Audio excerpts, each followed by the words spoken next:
This is a replacement battery pack, lithium-ion battery. It's compatible with some of the Simplehuman mirrors and anything with a JST-2 connector that needs a 3.7 volt battery. This particular one is a 3 parallel connector, so it has 3 18650 cells in parallel connected out to this. They also make claims about having a BMS protection circuit in here.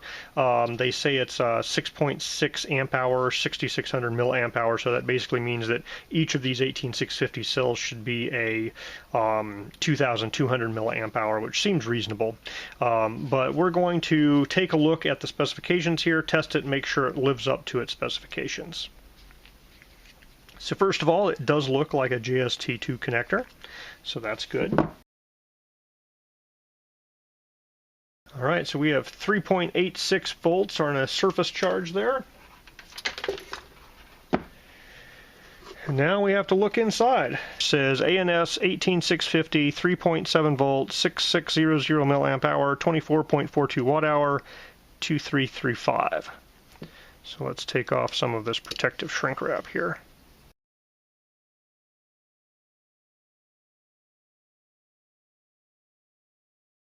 So there's actually 2 layers of protective shrink wrap here. There's this outer layer that just had the sticker and this marking on it, and then there's another inner layer before you get to the actual cells inside. So let me take the inner layer out. So there is a BMS board in here, 3 cells. This particular cell says INR 18650A, 3.7 volts, 2200 milliamp hours. So the markings on these interior cells appear to match up with the claims. So now I'm going to peel back this protective little sticker here, and we're going to put this whole pack into my testing rig that will charge and discharge test it to get a accurate capacity measure for the whole pack. Alright, because these guys are all in parallel, I'm going to be able to check the entire pack as a single unit here. And we will be using the charge test mode.